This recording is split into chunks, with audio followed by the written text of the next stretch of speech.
بسم الله الرحمن الرحيم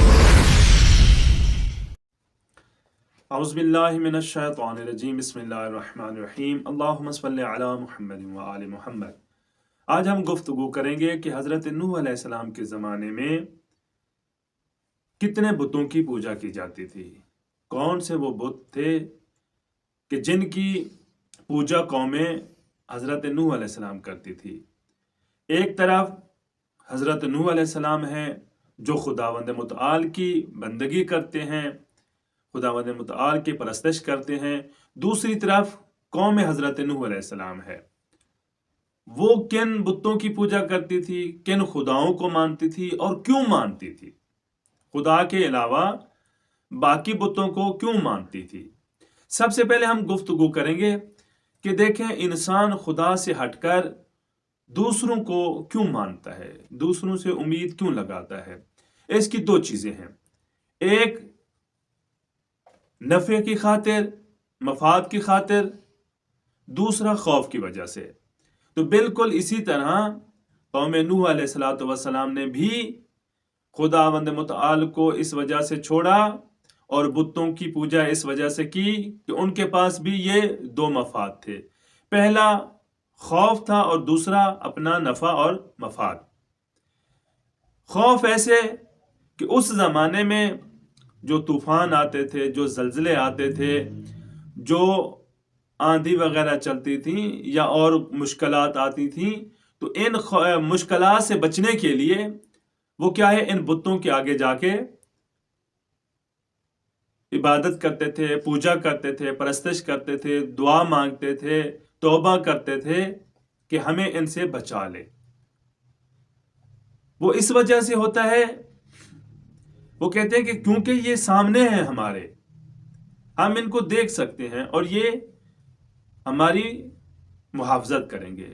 یعنی جب انسان کسی بات پر اڑ جائے اور ماننے پہ آ جائے تو وہ اپنے ہاتھوں سے بنائے ہوئے بتوں کو بھی مان لیتا ہے، اور جب انکار کرنے پہ آ جائے تو خالق حقیقی کو بھی کیا ہے، نہیں مانتا، خالق حقیقی کا بھی کیا ہے، انکار کر دیتا ہے۔ تو وہ خوف کی وجہ سے، آندھیوں، طوفانوں اور بہت ساری مشکلات اور مصائب کے خوف کی وجہ سے وہ بتوں کو خدا مانتے تھے، اور کہ یہ ان کی سوچ تھی کہ یہ بت ہمیں ان چیزوں سے محفوظ کر لیں گے۔ دوسرا یہ کہ نفع کی خاطر، مطلب بت نہ تو کوئی چیز کی ڈیمانڈ کرتا ہے، پڑا ہے بیچارہ، وہ اپنی حفاظت ہی نہیں کر سکتا، وہ اپنا کوئی کام نہیں کر سکتا، باقیوں کو کیا کہے گا، نہ لینا نہ دینا، بس اس کے آگے جا کے کھڑے ہو جانا۔ تو یہ ایک بہت بڑا مفاد ہے جو آج بھی لوگ اس وجہ سے بتوں کی پوجا کرتے ہیں، خالق حقیقی کو نہیں مانتے۔ کیوں؟ کیونکہ جب خالق حقیقی کو مانیں گے تو خالق حقیقی کے راہ پر خرچ کرنا پڑے گا، زکوٰۃ ہے، خمس ہے، لیکن جب کسی بت کو مانو گے تو کیا دو گے، آپ کی مرضی ہے۔ تو مفاد کی خاطر انہوں نے بت کی پوجا اور بت کی پرستش شروع کی۔ اب اس زمانے میں کون سے بت تھے جن کی لوگ عبادت کیا کرتے تھے، یعنی خالق کے حقیقی کے مقابلے میں جو لائے گئے تھے بت، وہ کون کون سے تھے؟ قرآن مجید نے خود اس کا ذکر کیا ہے۔ ان میں سے ایک ہے ودہ، سوا، یاغوث، یعوق اور نصر۔ یہ 5 بت تھے جن کے آگے یہ آ کے عبادت کرتے تھے، بندگی کرتے تھے، جھکتے تھے، اور انہی کی وجہ سے خالق حقیقی کو نہیں مانتے تھے۔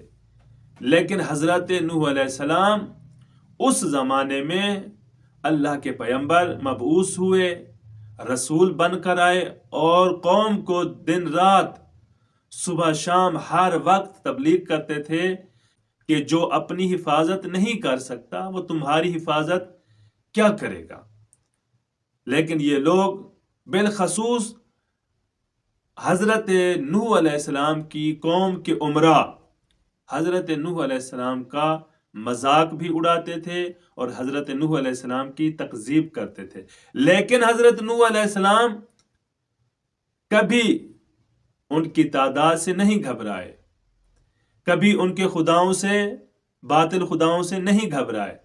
اتنا حضرت نوح علیہ السلام پر ظلم کیا جاتا تھا کہ آپ کو اتنے پتھر مارتے تھے، اتنے کہ آپ پتھروں کے ڈھیر میں چھپ جاتے تھے، اور فرشتے آتے وہ پتھر ہٹاتے اور حضرت نوح علیہ السلام کو ان پتھروں سے نکال کے اپنے پر مس کرتے۔ حضرت نوح علیہ السلام کے زخم بھر جاتے۔ جب زخم بھر جاتے تو پھر حضرت نوح علیہ السلام دوبارہ ان کے پاس چلے جاتے تبلیغ کرنے کے لیے، اور بارہا یہ کہتے تھے کہ میں تم سے کوئی اجر رسالت نہیں چاہتا، اس کا اجر رسالت میری محنتوں کا ثمرہ خداوند متعال دے گا، میں تم سے کچھ نہیں چاہتا، بس یہ چاہتا ہوں کہ بتوں کی عبادت چھوڑ کے میرے خالق حقیقی کی بندگی کرو۔ السلام علیکم ورحمۃ اللہ وبرکاتہ۔